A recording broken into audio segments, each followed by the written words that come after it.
Okay, so right off the top, you're just going to have to forgive the 4 a.m. still hanging on my voice, the sound that says he said yes to one more beer and then another, because it's Friday of Combine Week, and I just spent 4 days in Indianapolis, got back today, Boston around 9 on just a couple hours of sleep. It is a long week. I'm not going to say it's quite debaucherous, but it's close. If you've been following along and listened last week, where we talked with James White and explained that basically so much of the combine is for show, even team to teams, pretending they care about 40-yard dash times and 3 cones and all the things you see on TV. There's a huge difference in what the combine is about and what it's shown to be on TV. But anyway, here's the plan for today. I'm going to share with you all of the intel that I gathered from talking to people around the league in and around the team this week in Indy. We're going to talk about the NFLPA report cards, which were freaking fascinating. I loved every single one of them. Just the idea of having like Glassdoor for the NFL or Indy or any place where you and I could review our employers. The league is doing that now, or the PA, I should say, as a way to put pressure on ownership. Talk about their team facilities and players' daily working experience. Then we're going to get to mailbag, hit more specific questions about free agency and the draft. But let's get to it. So, like I mentioned, the combine on TV would have you believe it is this 4-day event, Thursday to Sunday, players working out. It's the underwear Olympics, 40 times changing guys' lives from a 4-3 versus a 4-5, just millions of dollars at stake. It's not really entirely true. What it is the NFL's biggest annual social gathering. You have coaches looking for different jobs, scouts talking to scouts, agents for players who are either in the draft, they're going to be in free agents, pushing them onto other teams, executives trying to gather intel from those agents, media trying to talk to everyone. And it all happens starting Sunday until right about now, which is why I've come home. Now, players, of course, are still talking to the media and they're interviewing. And, the medicals are really important for the teams. But all this talk that goes around, like all of this literal kind of hot air clustered into these bars, restaurants, Starbucks, whatever, is what the combine is. And so for me, I wrote every single day about the prospects. You can find all those stories in the bostonherald.com. Success was not as much as, I care very much about the quality of the story. Every single story I've ever done, reporting, that matters most. But it was, who can I see during the day? And I think this is consistent with other teams and other people around the league, because you're just trying to find out some more information. So again, making those connections at night, and hence why I sound like crap. That being said, some of the intel you get better than others. You hear a lot of things. You want to confirm it before you share any of it. This stuff that I can say now about the Patriots, where they are in their off season, as we've documented off to a great start, I can't confirm. So off the top, I talked to some people around the league who had a good idea about what the Patriots might do in the draft. No one knows what they're doing with their first pick just yet. It's still, again, in the process of gathering information. But I asked for a prediction. What do you think is going to happen? To a man, they all said they will either take an offensive tackle or they will trade back. Now, if you've been following Bill Belichick in the first round or just with his first pick, this checks out. 5 times he's taken an offensive lineman with his first pick in the draft. He's done it twice in the last 5 years. Cole Strange, obviously, last year. Isaiah Wynn back in 2018. And the Patriots need offensive tackles. This much is obvious. But it was interesting in just how uniform all of those answers came to be, where the Patriots have this 14th pick. They could get a corner. They could maybe get a receiver. They get an offensive tackle or maybe an edge guy. Like there's a lot of good quality talent at those positions. And especially if we see 4 quarterbacks go in the top 10, everyone said tackle, or I think now more likely in talking to people is trade down, where if they do, they could still target a tackle. Ohio State's Paris Johnson, Tennessee's Darnell Wright, or Cody Mock, the dude missing his 2 front teeth, can't miss him, hair down to his shoulders, it's very red, from North Dakota State. So you don't have to be in love with all those names. You don't have to be in love with the idea. But as far as people looking at the Patriots going, you don't have a starting caliber tackle signed under contract after next season. And your only one currently on the team is Trent Brown, who had almost as many penalties as certain offenses this year. An exaggeration, but he was well into double digits. So aside from that, the other big news this week from the Patriots, Bill Belichick. Where in the world is Bill? Not at the combine. However, I can tell you he was involved in some of the prospect interviews that the Patriots had. They're 20 minutes a pop. Guys go in the hallway. Every team has a door, small room in this large convention center in the hotels, one room to the next at night. He was there watching some of the interviews virtually from home, back at headquarters for most of the Patriots coaching staff really was. The coaches that were there, Joe Judge, Cam McCord, the special teams coordinator, Joe Houston, special teams assistant, Mike Pellegrino, cornerbacks coach, and Troy Brown was expected to come. I never saw Troy or couldn't confirm it that he was there, but that was the group representing the Patriots, in addition to a ton of people in the scouting department. Matt Groh arrived on Monday with a small group of executives along with Cam Williams, their director of college scouting, director of pro scouting, Steve Cargile was there, and so was Elliot Wolf. Busy man, that Elliot Wolf. He is now the director of scouting because team doesn't care about titles, but he got to know it anyway. He met with agents for upcoming free agents.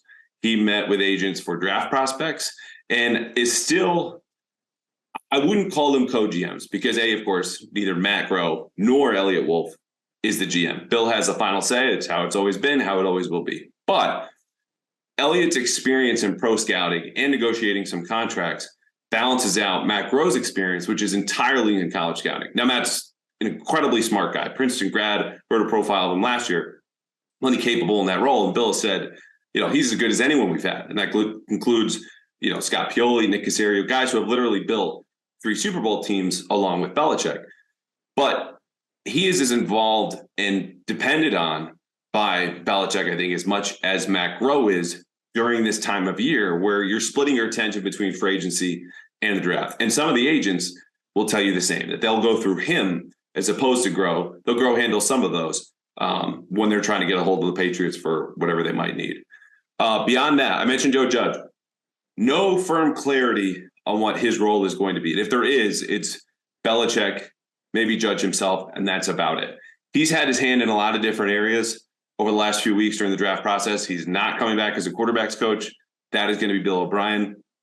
Bill obviously still has a ton of trust in Joe Judge. He was at the East-West Shrine game after they omitted him from the coaching staff list. But he's here. He's got experience, obviously, as a head coach. 1 year as a receivers coach back in 19, mostly special teams before that. Still has a lot of connections in college. It just, I would still bet on him being involved in special teams, but there's nothing definitive yet on the Joe Judge front. Okay, so we mentioned corners at the top. Christian Gonzalez, Joey Porter Jr., Devin Witherspoon, who I freaking love. I really like all of these guys. I would be surprised if the Patriots take one at 14. Because I already told you that I think they're either going to trade back or take an offensive tackle. But this is an incredibly deep corner class. I wrote about this for this morning, actually, in the Herald. And what I heard is that the Patriots really like some guys who are projected to go day 3. Does that mean that they will draft them? Does that mean they won't dig up something that dissuades them from having that level of interest? No. I also heard things similar about the linebacker group, which, unlike corner, does not have 3 guys who might go before the Patriots pick at 14 and is one of the weaker positions in this entire class. But as you might have heard in the NFL Network broadcast of the East-West Shrine game, guys like Isaiah Moore, 3-year captain, NC State linebacker, a little limited physically. Can you tell he's a Patriot? Hits well, leader, all this stuff from all the linebackers they've ever freaking had under Belichick. They have a good deal of interest in, and not just Moore, but other players. So if you're looking at mocks or thinking about what they might do or what they should do, an opportunity might present itself to add a real talent at either one of those spots. I just think right now, given the depth, that they'll probably wait. And I'll have a couple more names for you when we get to the mailbag, talking about corner a little bit later. But for now, they like some of the guys in the back end, at least at this stage. Granted, we're still just under 2 months away from the draft. 2 more. Actually, 3 more. The Patriots came very, very close to hiring Ryan Wendell, former Bills assistant, former Patriots offensive lineman. He was working with the O-line in Buffalo. He went to the Rams instead. My understanding is the Patriots were hoping, or may have been hoping, to pair him with Adrian Clem. And so he interviewed, obviously didn't want the job, left to go to LA instead. But he was someone that came basically to the goal line of that decision. A lot of interest on their side, some on Ryan's, and he goes elsewhere and he'll be the lead offensive line coach in LA, just like Adrian Clem is going to be here. On the note of Clem, heard a lot of good things. Wrote about this on Monday, talking to Steelers GM Omar Khan. A lot of GMs and coaches talk on Monday, Tuesday. It's really incredible access, except for if you're covering one of the 3 teams that's not represented there, the Patriots, Chargers, and Rams.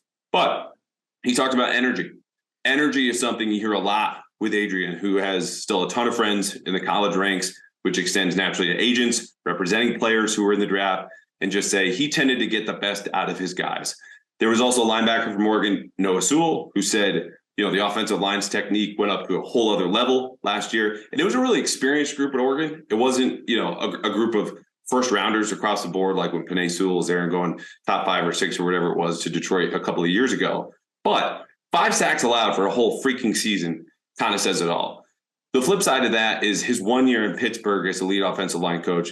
My understanding wasn't great. It wasn't anything that was, just horrendous. But I think the opportunity for him to go back to college worked out. Incredible payday there, around $1 million at Oregon. And so I think the Steelers moved on.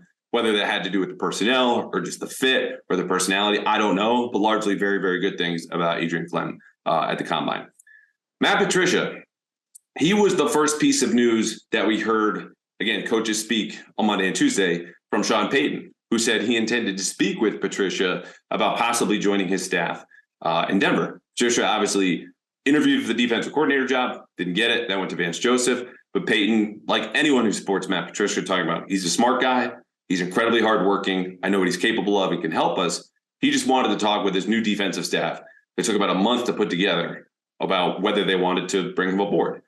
No news on that front. I couldn't dig into anything there. The one thing I did get when asking around about Patricia, though, was a sense of empathy for the position he was put in. Something I think we've talked about a little bit here, and that the guy was just put in an absolutely freaking impossible position. And this isn't to say he did any better than he did, which was terribly. But it's one thing to be a first-year offensive coordinator, which he basically was.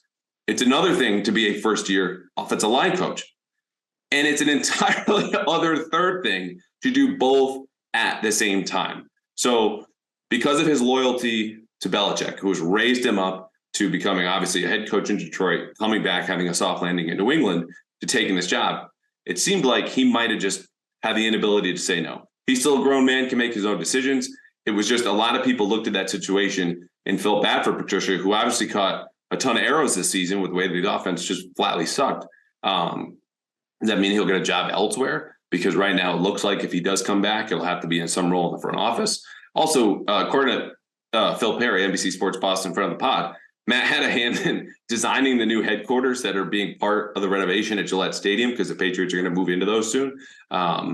So again, the guy does it all. They ask a ton of him, and teams around the league are looking and going, he got a raw deal. And you have to tend to agree.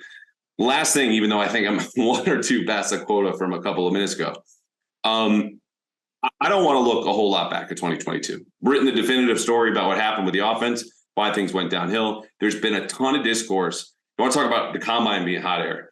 The little I've heard of talk radio or just seen on Twitter and clips about Mac Jones the last 2 weeks, I want nothing to do with that. And it's not because I feel strongly about Mac Jones as being the future of the Patriots, as Devin McCourty called him, or someone who's unfit to lead, or rubs the coaches the wrong way. It's just that I'm ready to move on. 2023 is ahead of us. They've got a new staff. They've got a new plan. They've got a new direction. But I do have one note on 2022, because I've said in the past that my sense was Belichick knew after the Bills game on December 1st, they lose 24-10, prime time, just as conservative as could be. There's a lot of unrest with the players and other staffers, that's when he knew he really screwed up. I heard this week it was around the second Jets game when they win 10-3. And it was basically a walk-off punt return touchdown by Marcus Jones. And because the Jets at that point had played them a couple weeks earlier, they leave New York with a win, but they ran back the same game plan, one that the Colts used in between those meetings with the Jets. And the Patriots couldn't do anything about it. They couldn't block anybody. Scheme was a problem. Personnel was a problem. And even with the bye week to get ready for the Jets, a team you just beat, you couldn't score an offensive touchdown and only had 2 during that 3-game stretch. So we're going to put a bow on 2022. It was a little earlier than I expected. And the thing is, then, of course, they go to Minnesota and they score a lot on Thanksgiving. And Minnesota's secondary was just absolute trash. They played a style that allowed Mac to throw over the middle of the field and down the seams, and that really worked out. And that's how they scored their touchdowns to Hunter Henry and Nelson Aguilar. But they knew before then that they were kind of in trouble. It was just they couldn't kind of stew in it, because they had 4 days to get ready for the next game. That's all the intel I've got. Other things, rumors kind of fly around that you catch here and there. I don't want to pass on any of that unless I can confirm it. And again, as far as oh, what happened with Mac or the coaching staff, or just reporting on feelings. We're looking ahead. All right. NFLPA report. So the Patriots, in this survey taken by 1,300 players across the league that evaluated every single team based on the quality of their facilities and players' daily working experience, were 24th out of 32 teams. Pretty bad. Bottom 10 working experience. A lot of complaints about the weight room, the training room, and travel. They were assigned grades. There were certain comments. As I mentioned, I freaking love this. This was a great kind of insight.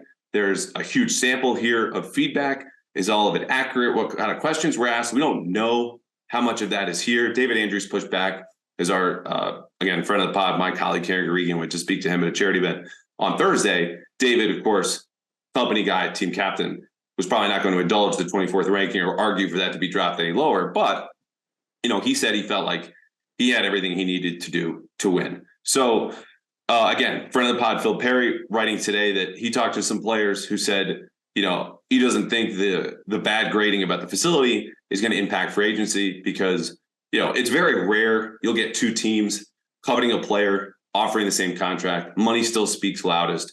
Then it's personal relationships with that team. And then it might come down to the facilities.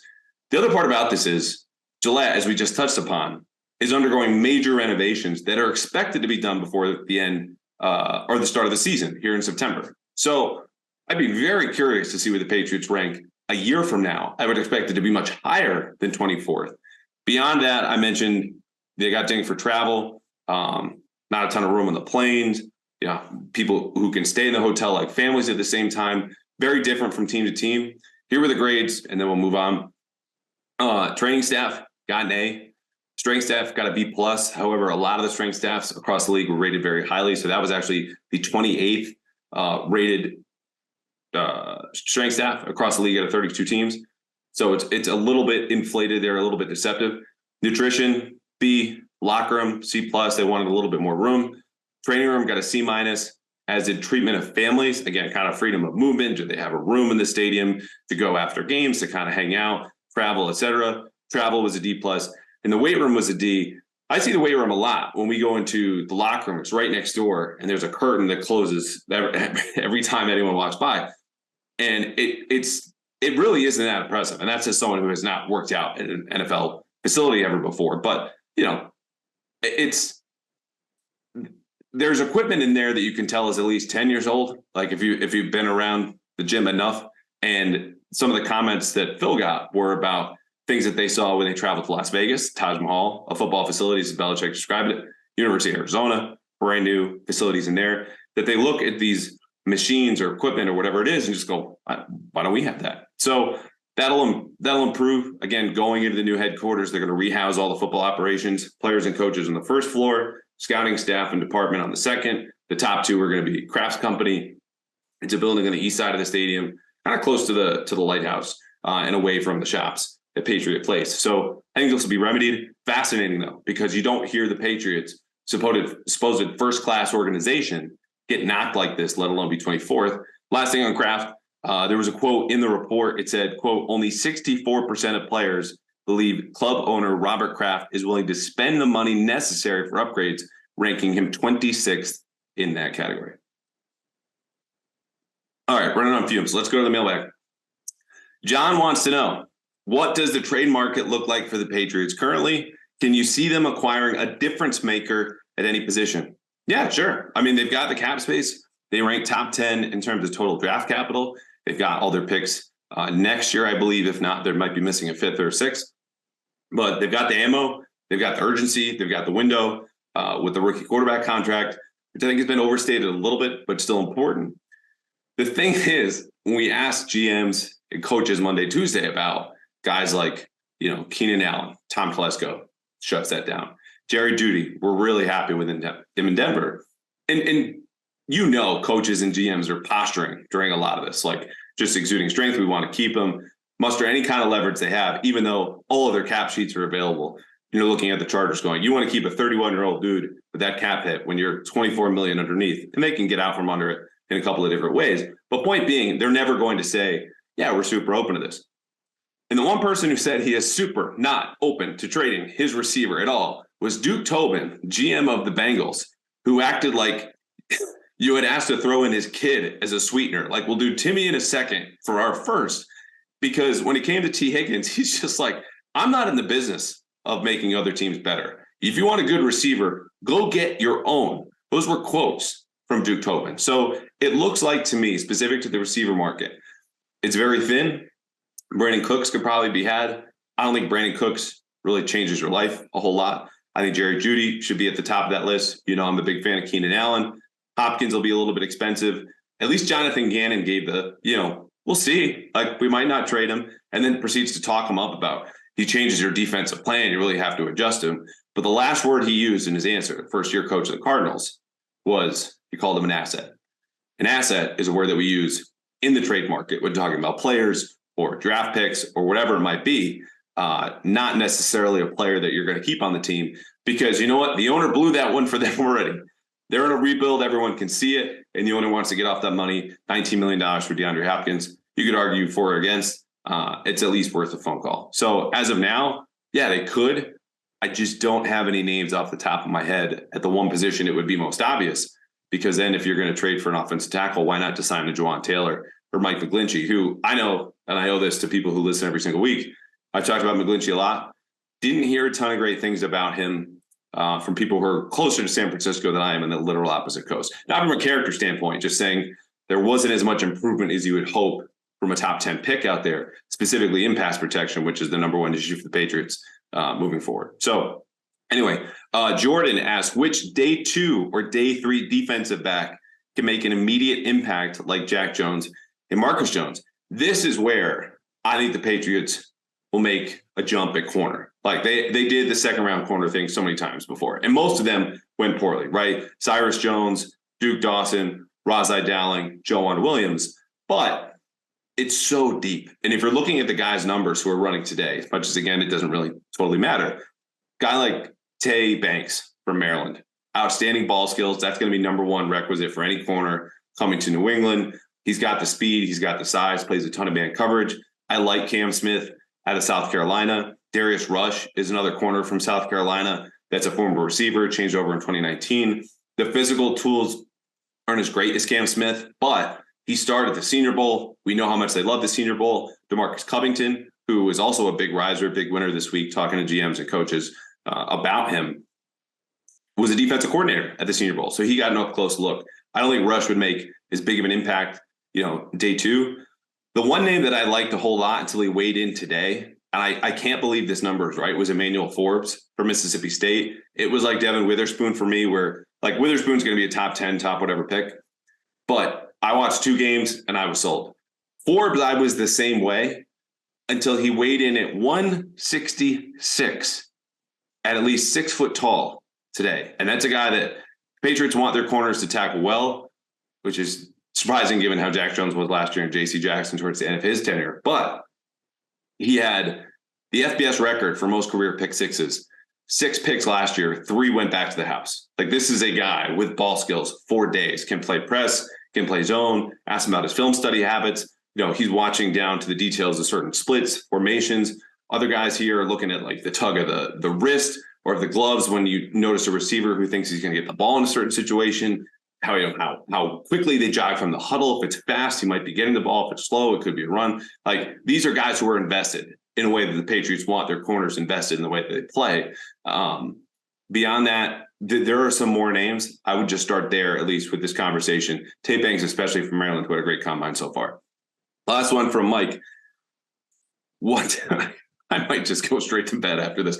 Mike asked, what does Mac Jones have to do next year, year 3, to earn the 5th-year option and a contract extension from the Patriots? As specific as you can, please. Stats, team record, what does he have to show, etc.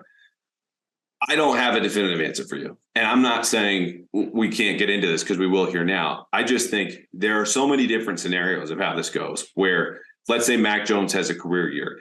He is statistically a top 10, top 12 quarterback, but they don't make the playoffs. The same issues about maybe his arm strength crop up in the wrong games. The defense falls out. And you could still make the case about receivers not being upgraded enough, because, again, they're split internally about whether they need to add a big-time talent or not. And you go, we still don't know what we have, but what we have seen is probably not good enough. Where Mac did everything he could, but he's got limitations based on those receivers and how much help he's getting from the defense, which really kept them in many more ball games this year than they should have been. On the flip side, let's say they go 11-6, 12-5, and Mac plays like he did as a rookie. And you go, how much was Mac driving that winning? You know, if he had 6 touchdowns on screen passes where Stevenson breaks a tackle, or, you know, whomever it is, Kendrick Bourne takes it to the house, like it'll show up as a 48, 9, whatever yard touchdown. But how much work did Mac do? Again, driving the winning part of that. So I think ideally you look for all of the best positive parts of those scenarios. Patriots make the playoffs. I think that's probably a fair place to start. Mac has the best statistical season of his career. He gets along better with the coaching staff, a relationship that goes both ways. As we talked about before, was in a really bad place for most of the second half of the season. And then beyond that, you probably just need a break or two. But this comes down to, how are they going to surround him with talent? You know, how much do things change? Because if you go back to how we were talking about Mac last spring, Pro Bowl rookie, here comes the year 2 leap. He's been in the system. They'll figure it out. So much has changed over the last 12 months. So for me to say exactly what he needs to do in the next 9 or 10 and say guaranteed he gets that extension is just impossible. It's something that where I would be lying to you. As we said at the top, I want things confirmed. I want to bring you the goods here on Pat's Interference. So that does it for me. This voice, time for some R&R. I'll actually be at the Celtics game, and we're going to talk a little bit more Celtics very, very briefly. It's a Patriots podcast, but been doing a little bit more Celtics for the Herald and NBC Sports Boston. Free agency starts in 2 weeks. It'll be full gear. We'll have multiple episodes that week to cover the Patriots moves, the ones that they didn't make, and then full speed on to the draft, where, again, we'll fill in with a little bit of Celtics and Sox coming up then too, with guests like we've heard from Mike Mutnansky, Brian Barrett, others. So stay tuned. Leave us a rating and review, please. It's been a while. I haven't asked in a long time. And if you have any like OJ or tea with honey, send that over too. Have a good weekend, guys.